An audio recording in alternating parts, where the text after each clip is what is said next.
on a un petit groupuscule, une minorité activiste, qui considère qu'il n'y a pas de règles à respecter, que ce n'est pas aux élus de décider, et que c'est à eux de l'emporter. Ils manifestent violemment, un drame arrive. À qui on reproche le drame d'abord? On commence par reprocher ce qui s'est passé aux forces de l'ordre. Ils se font caillasser. On leur tape dessus au bat de baseball. Vous avez des gens qui sont là pour essayer de maintenir un minimum d'autorité. Les premiers qu'on met en accusation, ce sont les gendarmes et les policiers. C'est ça notre pays. Et le pire, et ce qui arrive ensuite, Ségolène Royal, ce dimanche. Que fait-elle? Elle explique qu'en réalité, c'est eux qui ont raison.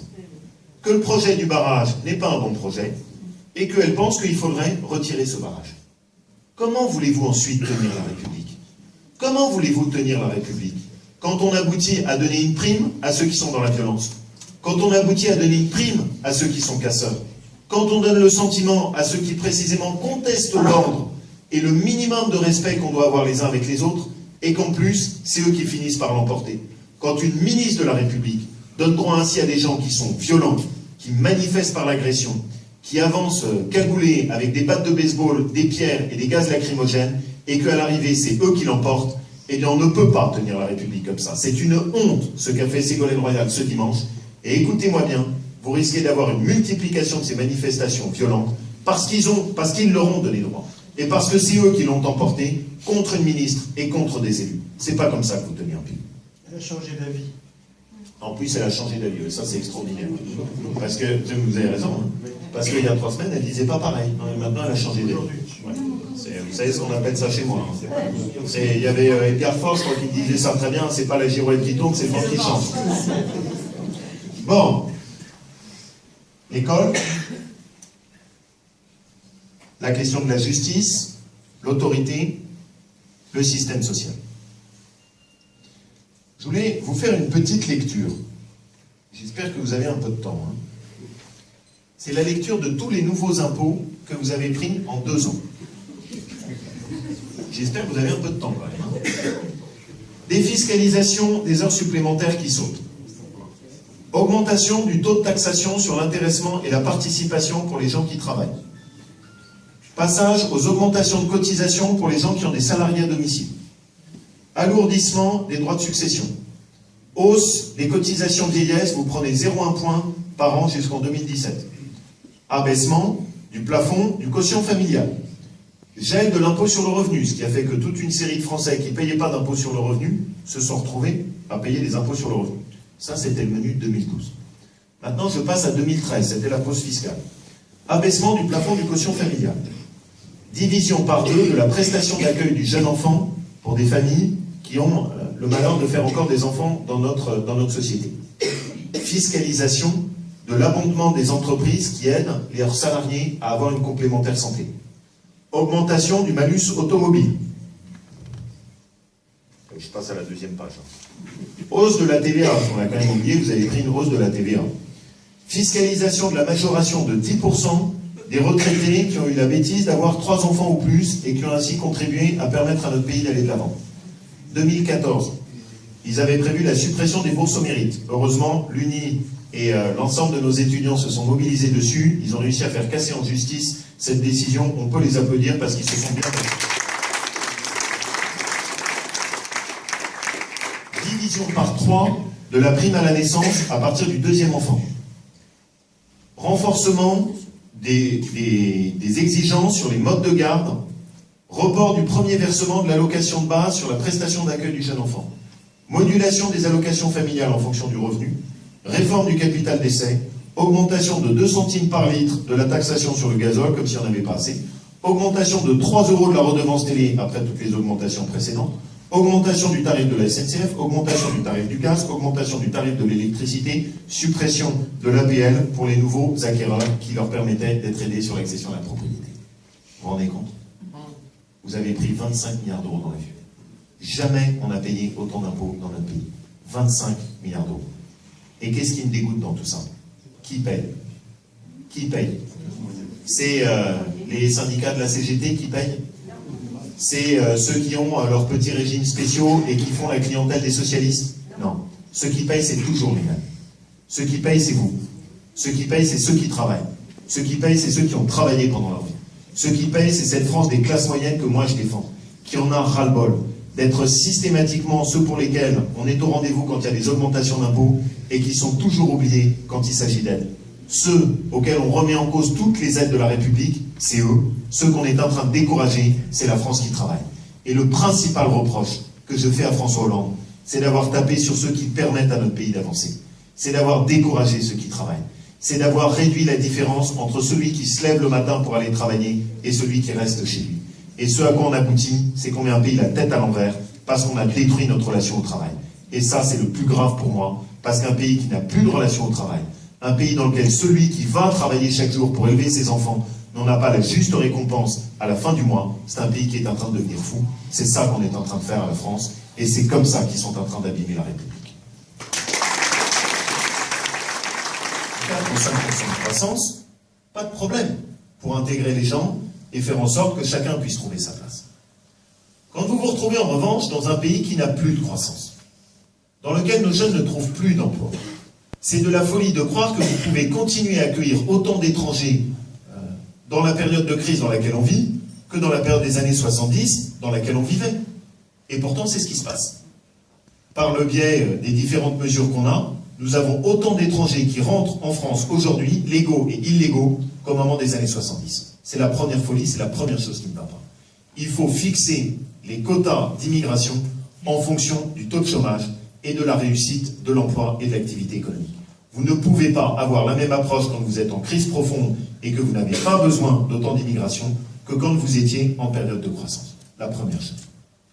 La deuxième chose, il y a une époque où l'immigration a été faite par des gens qui venaient en France pour travailler, qui avaient à cœur de réussir, qui avaient à cœur de transmettre à leurs enfants le même amour de la République française, et qui disaient à leurs enfants, il faut que tu t'intègres, il faut que tu deviennes plus français que les Français, que tu aies l'amour du drapeau, que tu aies l'amour de ce qu'est la France, le pays qui nous accueille, que tu aies le souci, toi-même, d'apporter à ton tour cette pierre.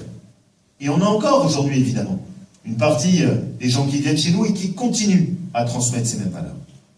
Mais il y a aussi toute une partie de l'immigration qui ne vient plus pour les mêmes motifs, qui ne vient pas en France pour les mêmes raisons, et qui vient en France, et c'est ce que j'appelle l'immigration du social, parce que nous avons un système social qui est trop généreux, dans lequel on offre l'accès à la totalité de notre système social sans la moindre règle. Je vais vous dire, je me suis rendu au centre d'action sociale de Rome, en Italie. Vous savez que toute une partie de l'immigration illégale rentre en Europe par le biais de Lampedusa, le sud de l'Italie. Ensuite, ils arrivent à Rome.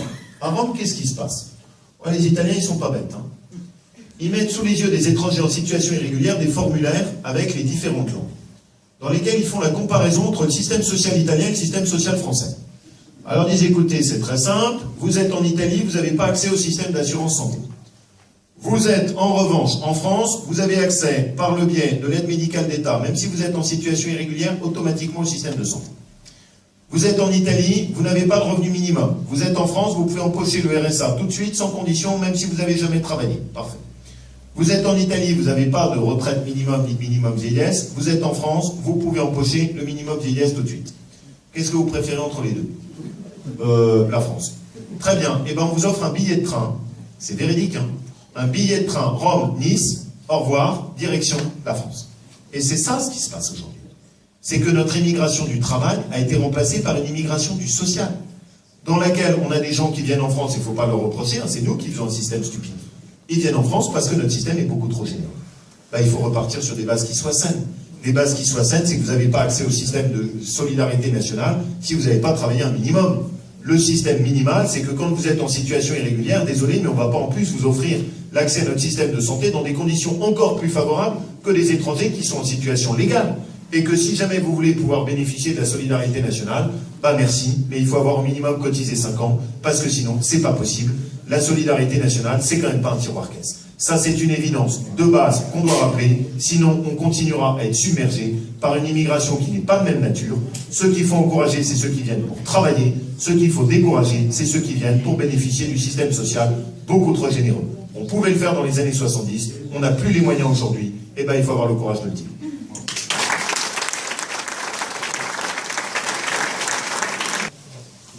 En France, c'est la laïcité. Quand vous venez dans un pays, vous venez pour respecter les règles du pays dans lequel vous avez choisi de vivre. Moi, j'ai vécu en Égypte. Je travaillais dans l'association de Sœurs Emmanuel qui était dans les bidonvilles du Caire. Quand j'étais en Égypte, avec ma femme, je respectais les règles de la vie égyptienne. Je faisais en sorte d'être vêtu correctement, ma femme aussi pour ne pas choquer, et on avait un comportement qui était adapté à l'Égypte. Pourquoi est-ce que quand les gens arrivent en France, ils nous demandent à nous de changer nos règles de vie? Pourquoi est-ce qu'on nous demande d'ouvrir nos piscines ou nos services publics dans des horaires différenciés pour s'adapter?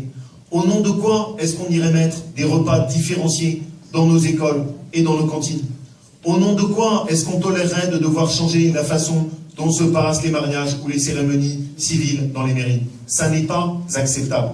Tout le monde est bienvenu en France, mais ce pays a des traditions, et quand on vient dans un pays, c'est pour respecter le mode de vie de ce pays, et pas pour demander à ce pays de changer. Ça, c'est aussi pour moi une évidence.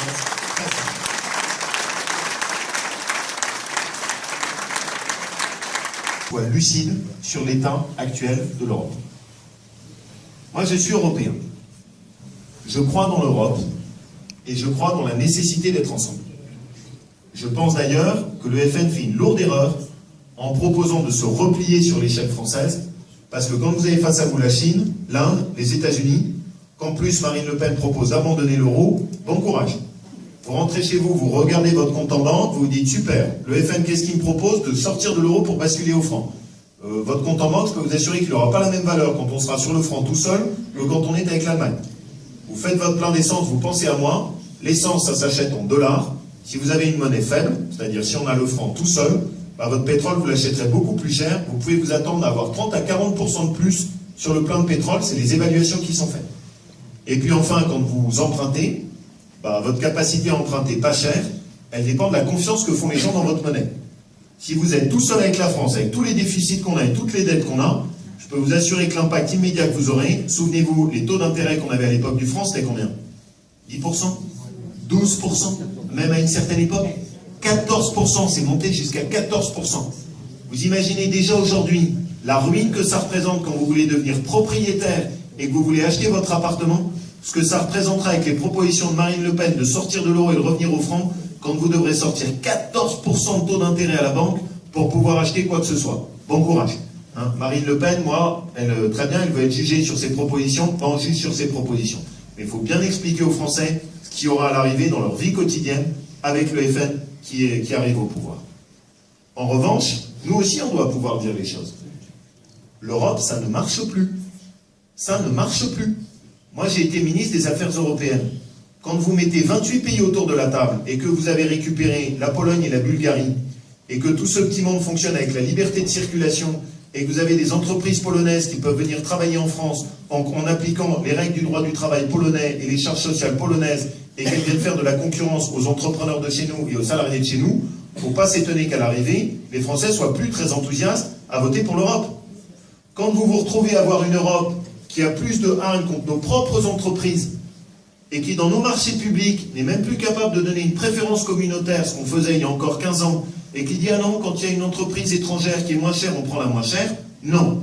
Moi, dans ma mairie, quand j'ai le choix entre deux entreprises, s'il y a une entreprise chinoise ou s'il y a une entreprise européenne pour installer des panneaux photovoltaïques, je prends l'entreprise européenne, même si elle est un peu plus chère. Parce que j'oublie pas que mon argent, il doit servir à défendre nos emplois et pas faire tourner les entreprises en Chine. Sinon, on finira par avoir un désert d'emplois, on poussera nos caddies dans des grandes surfaces, on achètera des produits qui auraient été fabriqués à l'étranger et on finira ruiné. L'Europe doit défendre nos emplois. Et donc, je vous le dis, il va falloir mettre des coups de pied dans la fourmilière et changer l'Europe. On ne peut pas fonctionner à 28. Il faut qu'on revienne avec un noyau dur européen qui soit plus restreint. On gardera la zone à 28 pour faire des échanges économiques, mais pas plus. Et il faut remettre un noyau dur dans lequel on fait ce qu'on aurait dû faire dès le début, les mêmes règles fiscales, les mêmes charges sociales, le même système social. Parce que quand vous mettez des pays qui ont des charges sociales aussi différentes et des régimes sociaux aussi différents, bah à l'arrivée, ça tire vers le bas. Si on veut aboutir à un système qui soit cohérent, il faut une Europe qui soit cohérente. On s'est élargi beaucoup trop loin, beaucoup trop vite.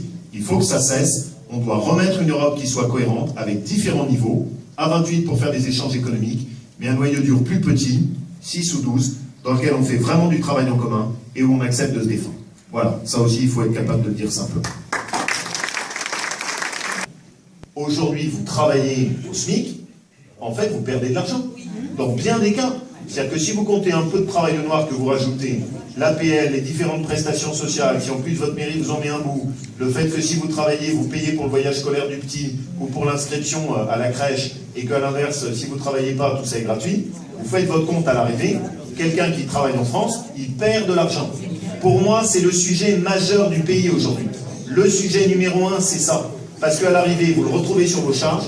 À l'arrivée, vous êtes dégoûté parce que quand vous cherchez des gens et que vous avez des personnes qui viennent, moi j'ai des gens que j'ai aidés à trouver un emploi, qui reviennent me voir un mois après et me disent « Monsieur le maire, c'est gentil, mais j'ai fait mon addition, je perds de l'argent, donc je repars au chômage. » C'est ça la réalité de la France aujourd'hui. Vous avez parfaitement raison, c'est problème numéro 1. C'est la première chose qu'il faut secouer. Moi, c'est ce que je mets en numéro 1 des problèmes du pays. Je suis totalement d'accord là-dessus, mais il faut le faire. Il faut le faire. Et ça suppose quoi? Parce que sinon, on ne le fera jamais. C'est une idée qu'on a eue autour de Nicolas. On fait un référendum. Et vous faites un référendum premier jour. Vous êtes élu.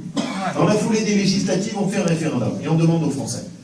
On leur dit, est-ce que vous voulez que, quel que soit le cas de figure, quelqu'un qui est au RSA ne puisse pas gagner plus de 75% du SMIC, quel que soit le cas de figure.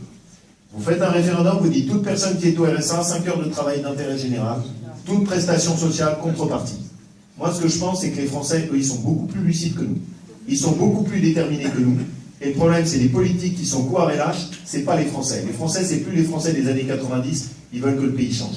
Ils en ont assez de ceux qui profitent du système, ils veulent que tout le monde soit à égalité et qu'on reparte sur un bon pied. Ça, c'est la majorité. Le problème, c'est qu'elle est silencieuse et que les politiques, on écoute beaucoup trop la minorité active qui blablate dans les médias et qui sont dans la rue. Voilà. Mais ça, il faudra y aller.